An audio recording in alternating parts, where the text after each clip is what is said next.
Welcome to week 9 equalization.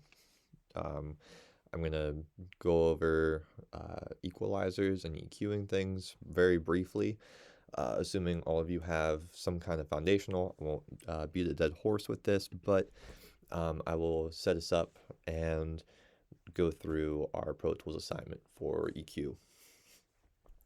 So, um, with equalization, this is a processor and a tool. So you're going to want to grab an EQ with the same kind of mindset as any other tool. All right, like we have a task or something we want to achieve, and so we will reach for an EQ just like we would reach for a compressor or a reverb to achieve something that we have in mind to get what's in our head to come out of the speakers. So you're going to want to think first, like, what is wrong with this track? What do I want it to sound like? What would better serve my mix? And how do I get it to sound more like my reference tracks? If something is too dark, maybe we are going to boost the high end. If something sounds really woofy, maybe we have to scoop in like our low mids. And I have added under the frequency spectrum file here, just kind of like a cheat sheet. So we have some description words. So when you listen to something, say it's a guitar, and it is very dark. And so we can come here, we can look, we say, okay, if it's really dark, maybe we have too little of high frequency content. So to make up for that, we can either boost the top end or reduce everything else. In this situation, there's going to be less boosting than there is reducing. So it may just be easier to boost the top end. And remember that everything is relative. So, it's only dark because there is more mid and low frequency in comparison to high frequency things.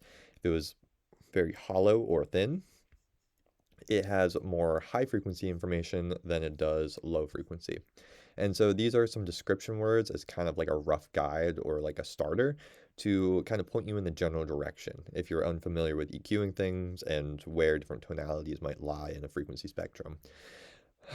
This is not gospel. I would take all of these with a grain of salt and kind of come up with your own identifiers, because some things might sound a little different to you as they would to someone else.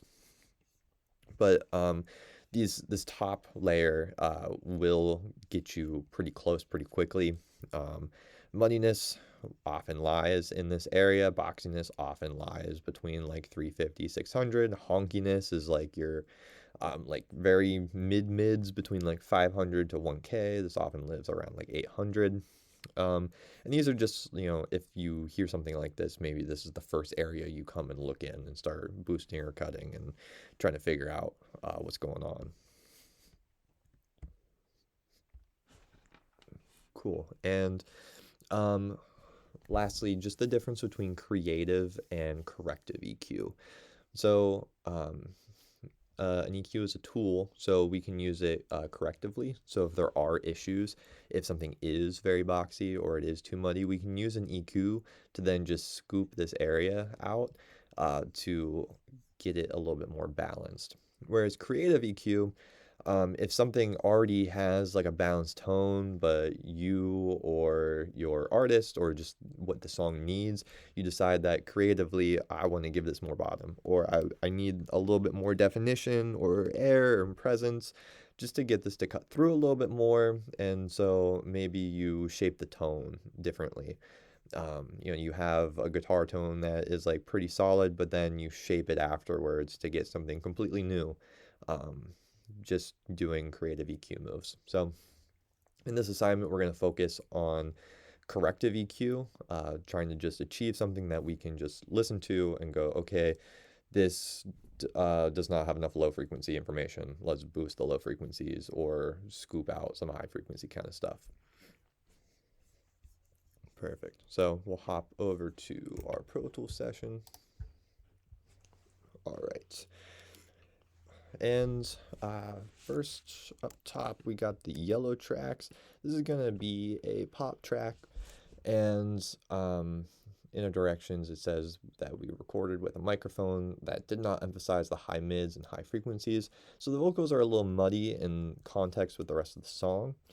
So we'll go ahead and take a listen. This is just the backing track.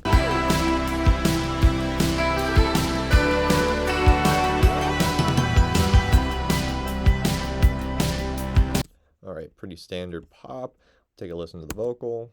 Shut my eyes, With the backing drift track. off into a semi-comatose. All right, so we can hear that that is a little dark, so I'm going to pull up the stock EQ. Love when Pro Tools starts typing in a different language. Cool. Grab a 7-band EQ here. I'm just going to start by boosting the high mids and the highs. Shut my eyes, drift off into a semi-comatose. My antidote. Cool. And so when you pull up the stock EQ, it's going to have a few parameters. It'll have 7 bands, is the 7-band EQ, and there is a gain and a frequency and a Q for each band that you have available to you. And quick review: gain will boost up or down. The frequency will select where the frequency is for your band, and then the Q is the width. So you can adjust the Q, make it wider, make it smoother. All right, and we can see that a little bit more here with this green band. We have a bell shape here. We can go really narrow with a higher Q, or we can go wider with a lower Q. Generally, the rule of thumb is boost wide and cut narrow. So if you have a ringing noise, it makes more sense to cut narrow. And then if you're doing a boost, especially in the highs, it makes more sense to do a wider, more like overall general boost to larger areas. It just sounds a little bit more natural. All rules are meant to be broken, so again, take that with a grain of salt, but that is another good starting point for some of these things. So we can do a little A/B back and forth, listen to what we've done. Shut my eyes, drift off into a semi-comatose. My antidote, red morning light. All right, so we have a lot more presence. It is more articulate, and you can understand it a little bit better. Yeah, and then we do need a little bit of ambience. It's very dry, and so as a review, we can just go ahead and make a send here. Come to new track, call this reverb. I will solo save this by holding command and clicking the solo button. Let's see, reverb. I will just use the stock air reverb, and we'll pull up big room size, some pre-delay, reverb time. Cool. And we will adjust the send here. Shut my eyes, drift off into a semi-comatose. My antidote. Much better.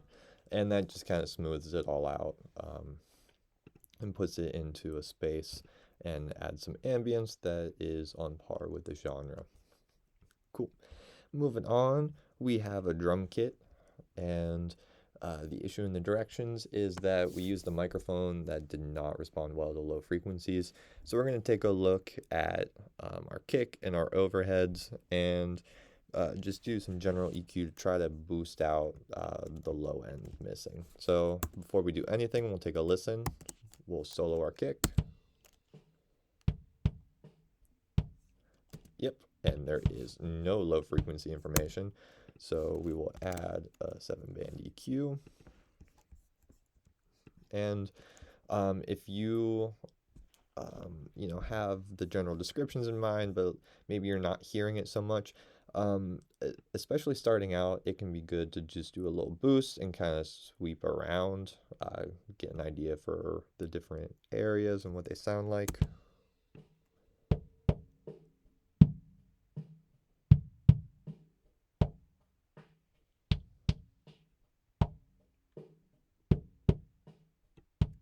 right, so we have this mid area that we do not want, and we want to do a boost to the low end.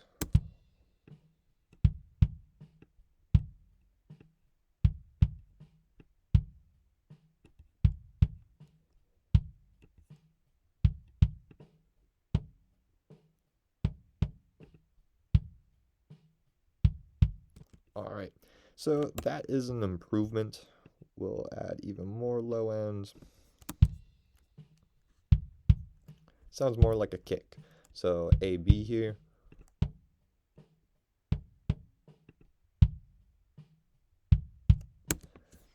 Yep, so just by taking a listen, we took a listen with no EQ. We decided, wow, there is too much mid-frequency stuff here. There's basically no low end. So we're going to slap on an EQ. We're going to do a low shelf, just boosting a lot of the lows that we're missing, scooping out some of the mids that are a little gross. I just put like a tad of this like top 4 or 5K, just because I want a little bit more of that. And yeah, now we have altered the sound and gotten something closer to a kick, even though it wasn't recorded well at all to sound like a kick. And we can combine this with our overheads, and we can even add some low end back to our overheads.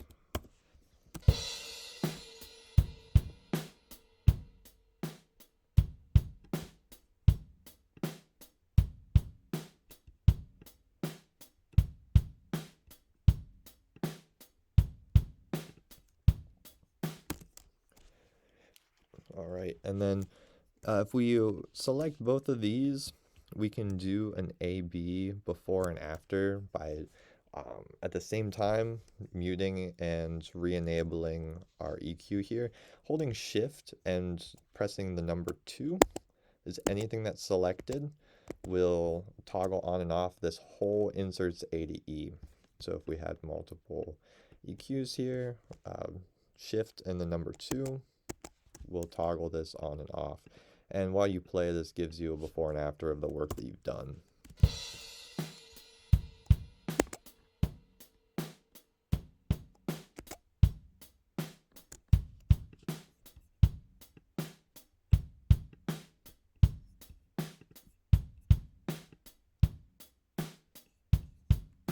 Cool. And we have restored a lot of the low end here. Next, we will look at our electric guitar.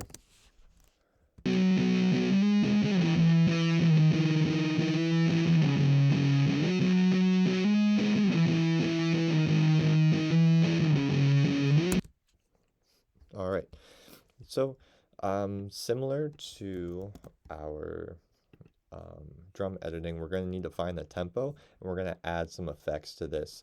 So we'll use a delay bus and sync it up with the tempo, and we can even just reuse this reverb that we have here. The reverb we have already is kind of on par, so we can add a little bit of reverb. We'll send this to the reverb track.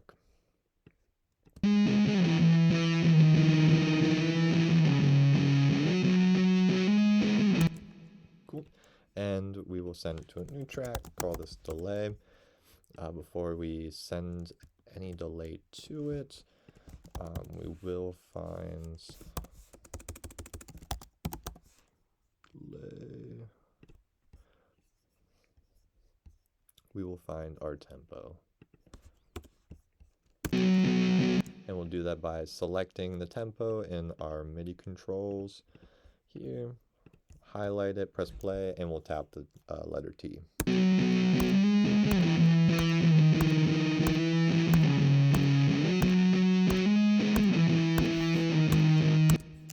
Alright, and we'll switch this to bars and beats, see how we did.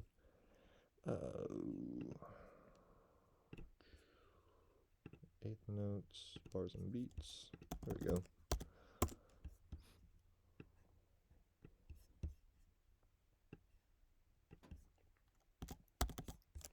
I'll add myself a click track so I can hear how I'm doing. And I was not hearing the click, so in the MIDI controls I can enable the metronome.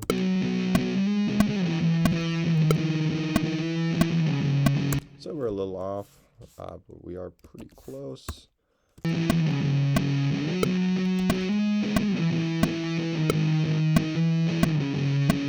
we go.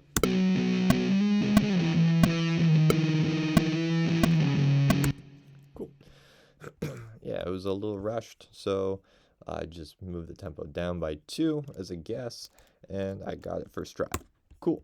So now we can come in with our delay. So we've got some feedback and we've got our delay time. We're going to click sync because we just took the time to find our tempo. And so we can adjust our delay time and it will sync with based on a note value instead of a frequency or like a specific time. So we'll sync that up.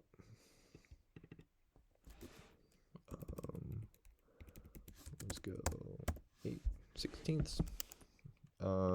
We'll shave off a little bit of the really high stuff, shave off a little bit of the really low stuff that we don't need in the delay, and we can adjust the feedback in the mix. So since this is a bus, we're going to move the mix all the way up to 100%, and this was on by default to 100 for our reverb. We'll make sure this is at 100% because we have our dry signal here already on the track and we are sending a duplicate of it to our delay bus. So we are going to want this delay bus to be 100% delay. And we can then adjust the send by just using the send fader here.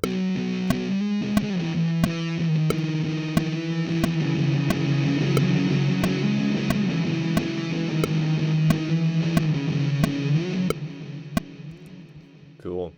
And I brought the feedback down just a bit and completely washed out the guitar with the verb and the delay.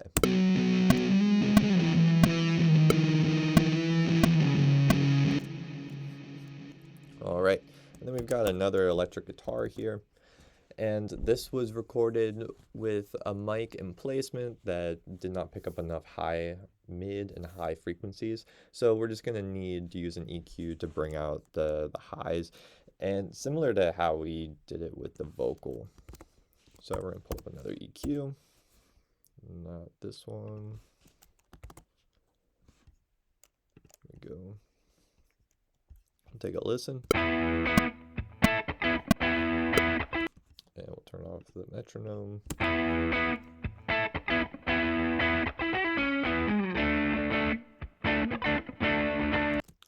All right, and I'll do a little boost and take a listen. All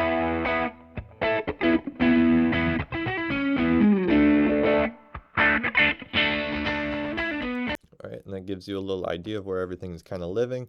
So I'm going to do a little cut here. Boost. Smooth out the cues.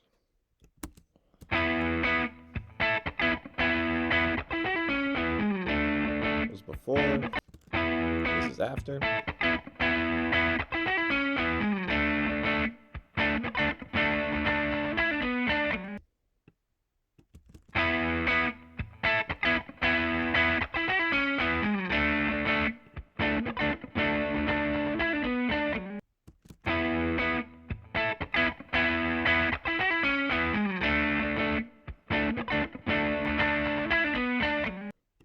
Alright, so it is much brighter and is going to cut through a mix a lot better now that we have the presence and definition of the guitar track. Alright, and finally we have some dialogue.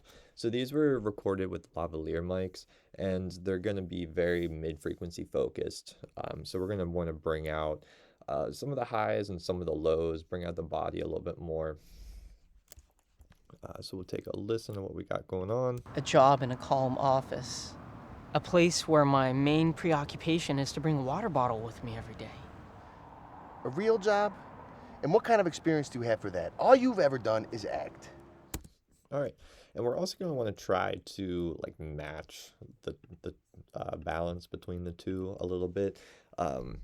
Each person's going to have their own tonalities and characteristics of the voice. One's going to be like someone's going to have like a lower register and someone's going to be a little higher of a register, but you want to match like the overall tones, make it sound like they were recorded the same way, even if one lavalier mic's picking up a little bit differently than the other. And we're hearing a lot of environment noise. So you'll look at the other assignment, more noise reduction, but for this, we can take a look. If I just pull up an analyzer,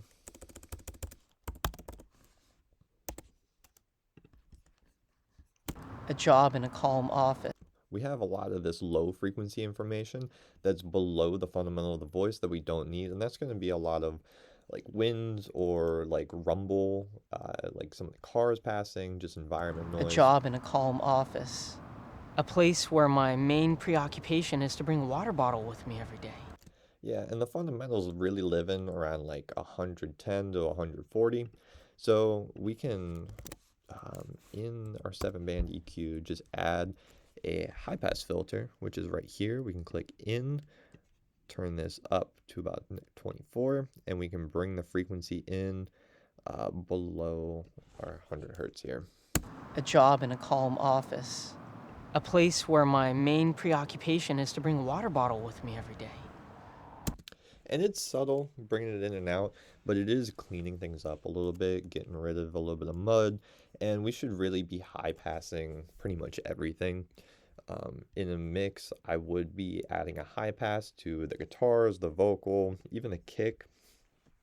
The body of the kick is going to be living between like 50 and 70 a lot of times, sometimes down to 40. But that means there's information at like 20, 30 hertz that I might not need, that maybe is fighting something like the bass, if the bass is getting down to like 25 hertz or like an 808 or some kind of sub. So I might add a really aggressive high pass even at like 30 hertz, 35 hertz, maybe 40, depending on where the fundamental of the kick is. So even low frequency information sources, I might be adding an aggressive high pass at the bottom, because we want to clean up our low ends, especially in modern genres and modern mixes.